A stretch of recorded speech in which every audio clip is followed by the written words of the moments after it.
Deer students, welcome to my YouTube channel physics with Sajal. আজকে আমরা HS 2026-এর ফিজিক্সের থিওরির সাজেশান মানে ইম্পর্টেন্ট কোশ্চেনগুলো নিয়ে এই ভিডিওতে আলোচনা করব। তো আমরা ফার্স্ট রে অপটিক্সের কোশ্চেনটা দেখব। তো রে অপটিক্সের যে ফার্স্ট কোশ্চেনটা আছে সেটা হলো উত্তল বা অবতল দর্পণের ক্ষেত্রে আমাদের যে সমীকরণটা হয় 1/v plus 1/u equal to 1/f, এটা প্রমাণ করতে হবে। নেক্সট আমাদের উত্তল বা অবতল লেন্সের ক্ষেত্রে আমাদের প্রমাণ করতে হবে যে 1/v minus 1/u equal to 1/f। তো এটা কিন্তু আমাদের এইবারের জন্য অনেকটা ইম্পর্টেন্ট এইটার তুলনায়। এরপর আমাদের গাউসের সমীকরণ, এটাও একটা ইম্পর্টেন্ট থিওরি আমাদের। গাউসের সমীকরণ V mu two by V minus mu one by U equal to mu two minus mu one by R. তারপরে আমাদের এই প্রুফটা, এটাও একটা important question. 1/f equal to mu minus one into 1/r1 minus 1/r2। তারপরে আমাদের উত্তল lens থেকে কতগুলো কোশ্চেন আসে, মানে একটা টপিক রিলেটেড, যে আমাদের উত্তল লেন্সের দুটো অবস্থানের জন্যে, মানে একটা উত্তল লেন্স থাকে, এখানে উৎস ফিক্স থাকে, এখানে পর্দাটা ফিক্স থাকে। এইবার উত্তল লেন্সের বিভিন্ন অবস্থানের জন্য, মানে দুটো অবস্থানের জন্য আমরা এই পর্দায় দুবার প্রতিবিম্ব দেখতে পাই। তো সেখান থেকে আমাদের কতগুলো প্রবলেম আসে। তো সেই প্রবলেমগুলো কিন্তু আমাদের এবারের জন্য খুবই ইম্পর্টেন্ট। এখানে ফার্স্ট যেটা হলো ডি গ্রেটার দ্যান 4f দেখাতে বলে, আরেকটা বলে F equal to x by m1 minus m2, আরেকটা হলো D equal to root over d1 into d2। এটা অল্টারনেট এইভাবেও আসে, I equal to root over i1 into i2। আরেকটা 4 নম্বর এইটা F equal to D square minus x square by 4d। Next আমাদের প্রিজমের ক্ষেত্রে আমাদের দুটো কোশ্চেন আছে। সেটা হলো, একটা হলো পাতলা প্রিজমের ক্ষেত্রে ডেল্টা রাশিমালা, delta equal to mu minus one into A, এইটা প্রমাণ করতে হবে। আরেকটা হলো ন্যূনতম চ্যুতির ক্ষেত্রে i1 ইকুয়াল টু i2। তো এটাও আমাদের ইম্পর্টেন্ট একটা কোশ্চেন। এরপর আমাদের প্রিজমের যে অবান্য সমবায়, মানে অ্যাক্রোমেটিক কম্বিনেশন যেটা আছে, তার সংজ্ঞা এবং সত্য যেটা আছে সেটা কিন্তু প্রমাণ করতে দেয়। তো এটাও আমাদের এবারের জন্য খুবই ইম্পর্টেন্ট। এরপর একটা অঙ্ক যেটা আমরা প্রায়ই দেখতে পাই, তো এটা অনেকবার আমাদের রিপিট হয়ে থাকে এই অঙ্কটা। অঙ্ক না, অ্যাকচুয়ালি একটা ছোট্ট থিওরি বলা যেতে পারে এটাকে। তো একটি জলাশয়ের এইচ গভীরতায় অবস্থিত কোনো মাছের চোখে জলপৃষ্ঠকে আর ব্যাসার্ধের গোলাকার ছিদ্রযুক্ত দর্পণের মতো মনে হয়। এক্ষেত্রে আমাদের দেখাতে হবে যে R equal to H by root over mu square minus one, এখানে মিউটা হলো জলের প্রতিসারাঙ্ক। তো এটাও আমাদের একটা ইম্পর্টেন্ট কোশ্চেন। এরপর আমাদের দর্পণের ক্ষেত্রে নিউটনের সমীকরণ x y equal to f square, এখান থেকে হয় এইটা প্রুভ করতে দিতে পারে, না হলে এখান থেকে আমাদের কোনো একটা 2 নম্বরের কোশ্চেন দিয়ে দিতে পারে।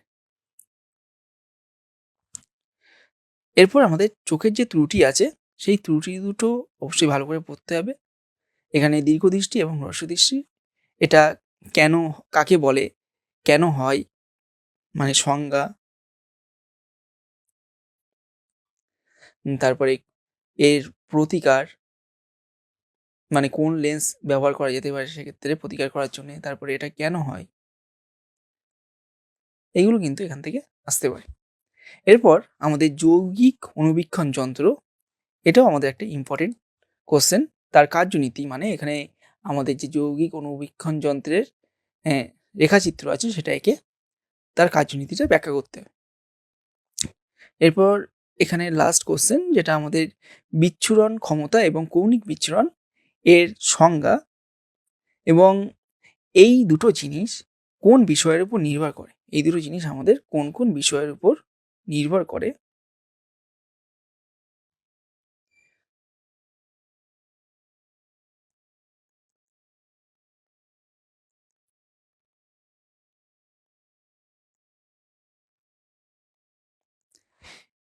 এগুলো এখান থেকে পড়তে হবে। এরপরে আমরা ওয়েব অপটিক্স দেখব। তো সেখানে আমাদের হাইগেন্সের নীতি এটা ইম্পর্টেন্ট এবারের জন্যে। আর এর সাহায্যে প্রতিফলন এবং প্রতিসরণের সূত্র, প্রতিফলনের চেয়ে আমাদের এবার কিন্তু প্রতিসরণের সূত্রটা ইম্পর্টেন্ট আছে বেশি। তবে প্রতিফলনটাও একটু করে রাখবে, কারণ কোশ্চেন কিন্তু আমাদের রিপিট হয়ে থাকে। আর হাইগেন্সের নীতিটা তো পড়তেই হবে। এরপর আমাদের ইয়ংয়ের দ্বিরেখা ছিদ্র পরীক্ষায় প্রতিপ্রস্থের যে রাশিমালা আছে এখান থেকে আমাদের কিছু কোশ্চেন দিতে পারে। যেমন বললো যে আমাদের পুরো পরীক্ষাটা জলের মধ্যে করা হলো, জলের মধ্যে যদি করা হয় তাহলে প্রতিপ্রস্থটাকে আমরা ওয়াই ধরছি, তাহলে ওয়াই এর পরিবর্তন বের করো, মানে কি পরিবর্তন হবে। বা এরকমও বলতে পারে যে এখানে একবর্ণী আলোর জায়গায় সাদা আলো দেওয়া হলো,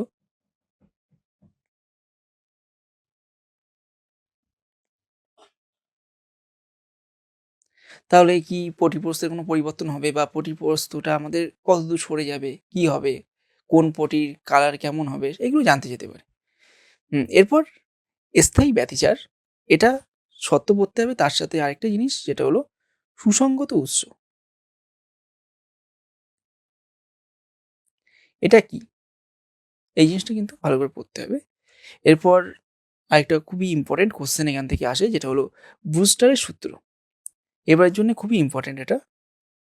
এবং এই রিলেটেড বুস্টার সূত্র তো আছেই, ওখান থেকে আমাদের এই অল্টারনেট প্রমাণ আসে I plus R equal to 90 degree r tan r equal to sine theta c, এই প্রমাণটা কিন্তু দেয়, এই প্রমাণ দুটো। এরপর আমাদের ম্যালাসের যে সূত্র আছে, এটা সূত্রটা না যতটা ইম্পর্টেন্ট, এখান থেকে কিছু প্রবলেম দিয়ে থাকে, এই প্রবলেমগুলো খুবই ইম্পর্টেন্ট। এখান থেকে প্রবলেম মানে নিউমেরিক্যালস যেগুলো অ্যাকচুয়ালি সেইগুলো। এরপর আমাদের আমরা পোলারাইজার থেকে খুব একটা কোশ্চেন, উল্টোপাল্টা কোশ্চেন আসে না, এর ব্যবহার আর সংজ্ঞাটা করলেই মোটামুটি হয়ে যায় পোলারাইজারের ক্ষেত্রে।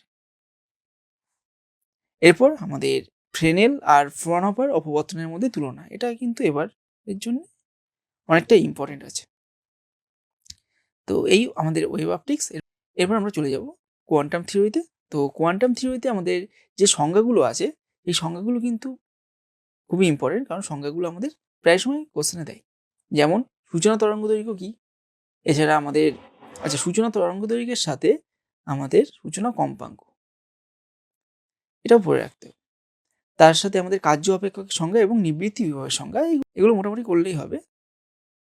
এরপর আমাদের কয়েকটা লেখচিত্র, যেমন ভিএস অর্থাৎ নিবৃত্তি বিভবের সাথে নিউ কম্পাঙ্কের গ্রাফ, আর ই ম্যাক্স এর সাথে আমাদের নিউ অর্থাৎ কম্পাঙ্কের যে গ্রাফ, এই গ্রাফগুলো ইম্পর্টেন্ট। এখান থেকে একটু ঘুরিয়ে বিভিন্ন ধরনের কোশ্চেন কিন্তু দিতে পারে, তো গ্রাফগুলো ভালো করে রাখবে। এরপর আলো তরঙ্গ তত্ত্বের যে ব্যর্থতা, এটাও খুবই ইম্পর্টেন্ট এবারের জন্য।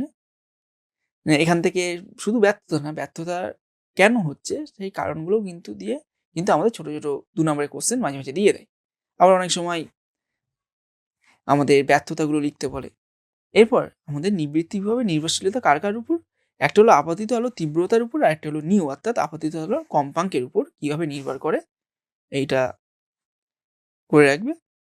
এছাড়া আমাদের এই টাইপের কিন্তু কোশ্চেন দিতে পারে যে উদাহরণ দাও ফোটন দ্বারা ইলেকট্রন উৎপাদন এবং ইলেকট্রন দ্বারা ফোটন উৎপাদন, বা এর অল্টারনেট একটা কোশ্চেন যেটা আমি এখানে লিখেছি 6 দাগের কোশ্চেনটা। তো এখানে বলছে যে এক্স রশ্মি উৎপাদন ও আলোক তড়িৎ ক্রিয়ার ইলেকট্রন নিঃসরণে পরস্পর বিপরীত প্রক্রিয়া, এটা ব্যাখ্যা করো। তো এটাও দিতে পারে, বা এর অল্টারনেট কিন্তু আমাদের অল্টারনেট কোশ্চেন হিসেবে এই টাইপের কোশ্চেন কিন্তু দিতে পারে। এরপর নেক্সট আমরা চলে যাব এই কোশ্চেনটা 7 দাগের কোশ্চেনটাতে। তো 7 দাগের কোশ্চেনটা আমাদের এবারের জন্য খুবই ইম্পর্টেন্ট।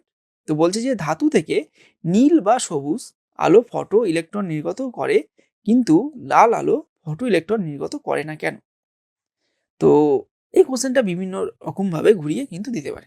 এরপর লাস্ট এই চ্যাপ্টার, এই ইউনিট থেকে আমাদের আইনস্টাইনের আলোকতড়িৎ সমীকরণ। তো এটা কিন্তু আমাদের খুবই ইম্পর্টেন্ট, কারণ এখান থেকে প্রচুর নিউমেরিক্যালস আমাদের পরীক্ষায় আসে। আইনস্টাইনের আলোকতড়িৎ সমীকরণটাও লিখতে দিতে পারে, আবার আমাদের এখান থেকে নিউমেরিক্যালসও দিতে পারে। তো এই জিনিসটা কিন্তু খুবই ভালো করে করে রাখবে। এরপর আমাদের next unit atom and nuclei. সেখানে আমাদের প্রত্যেকের যে শিকার্যগুলো আছে সেটা আমাদের ইম্পর্টেন্ট আছে এবারের জন্যে, এবং তার থেকেও বেশি ইম্পর্টেন্ট এই শিকার্যের সাহায্যে আমাদের EN অর্থাৎ এনতম কক্ষপথের শক্তি রাশিমালা এবং এনতম কক্ষপথের যে ব্যাসার্ধ তার রাশিমালা নির্ণয়। এরপর নেক্সট আমাদের এটা 1 নম্বরের কোশ্চেন দিতে পারে, কোমল ও কঠিন এক্সরশ্মি কি, এর সংজ্ঞা লিখতে বলে। এরপর আমাদের বৈশিষ্ট্যমূলক এক্সরশ্মি, এটা এবারের জন্য খুবই ইম্পর্টেন্ট। তো এটা আমাদের এর সংজ্ঞা চাই, কখনো কখনো উৎপত্তির কারণ জানতে চাই, আবার কখনো এটা একটু ঘুরিয়ে দেয় যে কে আলফা ও কে বিটা এর উৎপত্তি কেন হয়, এর কারণ এটাও জানতে চাই। তো এই বৈশিষ্ট্যমূলক এক্সরশ্মি যেহেতু ইম্পর্টেন্ট এবারের জন্য খুবই, সেই কারণে এর সাথে আমাদের চলে আসে মোজেস সূত্র। এই মোজেস সূত্রের বিবৃতি এবং এর গুরুত্ব, এটাও কিন্তু এবারের জন্য খুবই ইম্পর্টেন্ট।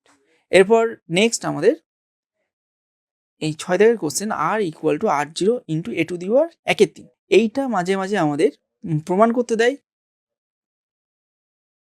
আবার এখান থেকে আরেকটা প্রমাণ করতে দেয় যে দেখাও যে নিউক্লিয় ঘনত্ব ধ্রুবক, এই জিনিসটা আমাদের প্রমাণ করতে দেয়, মানে এইটার সাহায্যে এইটা প্রমাণ করতে দিয়ে থাকে। এরপর আমাদের তেজস্ক্রিয় বিঘটন সূত্র, এটা একটু ভালো করে রেডি করবে, এর বিবৃতি এবং প্রমাণ আর তার লেখচিত্র। প্রমাণ বলতে n=n0 e⁻⁻λt যে সমীকরণটা আছে সেইটা। এরপর আমাদের কয়েকটা সংজ্ঞা এখান থেকে আসে, তো সংজ্ঞাগুলো একটু পড়ে রাখবো ভালো করে, যে অর্ধায়ু, তেজস্ক্রিয় সক্রিয়তা, গড় আয়ু আর আয়নন শক্তি কি। আর এরপর আমাদের এবারের জন্য খুবই ইম্পর্টেন্ট, ধরে নিতে পারো যে পরীক্ষায় চলে এসছে একরকম, তো সেটা কিন্তু আমাদের ভর সংখ্যার সাথে নিউক্লিয় বন্ধন শক্তির পরিবর্তনের যে লেখচিত্র আছে সেটা, এটা অঙ্কন করতে বলে। আর কি বলে, আর এখান থেকে আমাদের সুস্থির আর অস্থির অঞ্চল সেটা গ্রাফে আমাদের মার্ক করতে বলে। আর এখান থেকে আমাদের নিউক্লিয়াসের স্থায়িত্বের যে ব্যাখ্যা সেটা জানতে চাই। তো এই নিউক্লিয়াসের স্থায়িত্ব ব্যাখ্যা করতে বলে মানে আমাদের হালকা নিউক্লিয়াসগুলো আর বেশি ভারী নিউক্লিয়াসগুলো কেন অস্থায়ী হয় সেই জিনিসটা এখানে লিখতে বলে। তো এগুলো তো আমি এখানে যে থিওরির সাজেশন সেটা দিচ্ছি, তোমাদের যদি নিউমেরিক্যালসের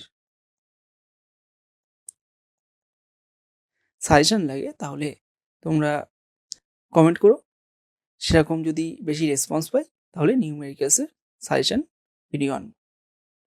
এরপর নেক্সট আমাদের এই ইউনিট থেকে এইটাই। এরপর আমরা ইলেকট্রনিক্সে চলে যাব।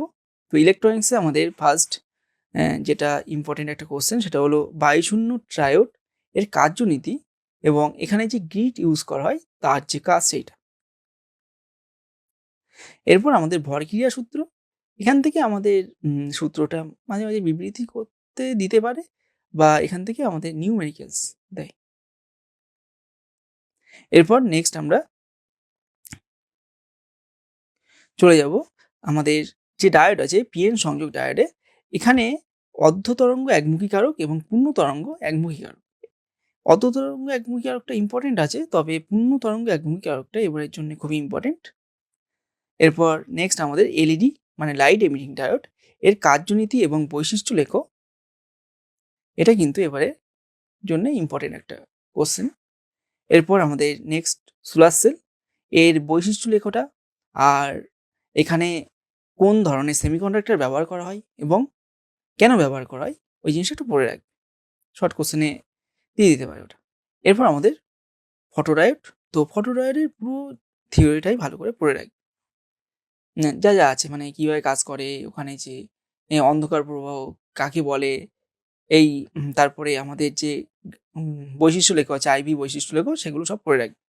এরপর নেক্সট আমাদের জেনার ডায়োড, জেনার ডায়োডের ক্ষেত্রে আমাদের ভোল্টেজ নিয়ন্ত্রক হিসেবে জেনার ডায়োড কীভাবে ব্যবহার করা হয়ে থাকে এটা দেখবে।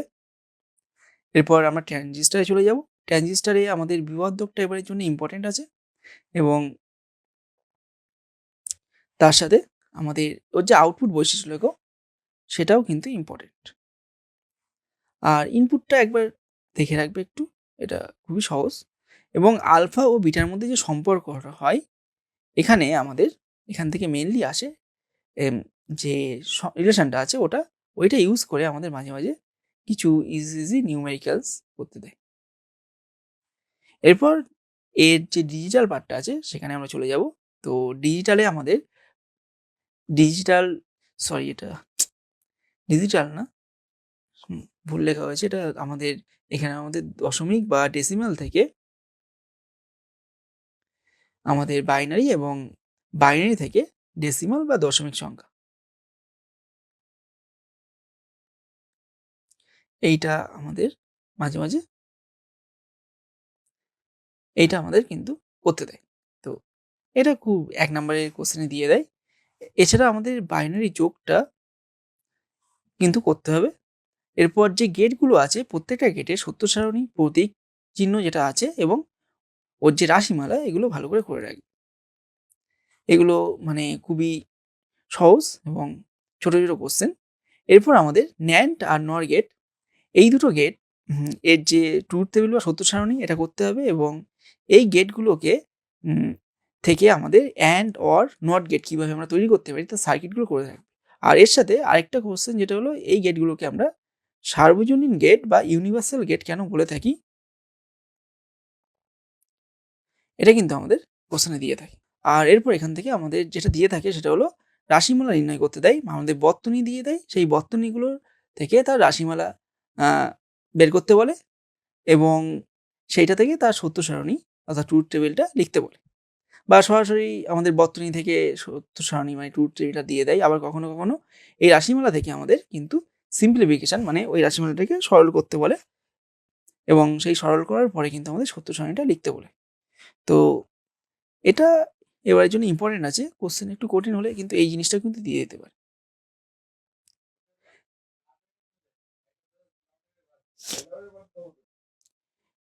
এরপর আমাদের কমিউনিকেশন সিস্টেম। তো এখানে আমাদের ফার্স্ট কোশ্চেনটা হলো একটি সাধারণ যোগাযোগ ব্যবস্থার জন্য একটি চিহ্নিত ব্লক চিত্র অঙ্কন করো। তো যে ডায়াগ্রামটা আছে সেই ডায়াগ্রামটা ভালো করে রাখবে। এখানে কখনো মডুলেশন একটা ভাগ করে দেয় বা আমাদের আলাদা করে রাখতে বলে, বা কখনো ডিমডুলেশন যেটা আছে সেটা কিন্তু আলাদা করে রাখতে বলে। এরপর আমাদের অ্যাম্প্লিটিউড মডুলেটেড তরঙ্গ এর যে চিত্রটা আছে মানে গ্রাফটা আছে ওয়েভটা সেইটা কিন্তু আঁকতে দিয়ে থাকে। তো এটা কিন্তু ইম্পর্টেন্ট আছে এবারের জন্য। তারপরে মডুলেশন সূচকের যে রাশিমালা আছে সেই রাশিমালা এবং সেই রাশিমালাটা আমরা চিত্রে দেখাতে হবে, সেখানে ব্যবহৃত প্রত্যেকটা রাশি আমাদের চিত্রে দেখাতে হবে এবং এই রাশিমালা থেকে কিন্তু আমাদের নিউমেরিক্যালস আসে। তো সেগুলো একটু দেখে রাখবে।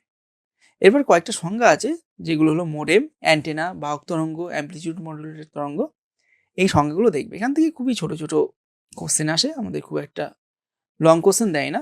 আর এর সাথে আরেকটা জিনিস যেটা সেটা দেখে রাখবে যে আমাদের যে 3 প্রকার তরঙ্গ আছে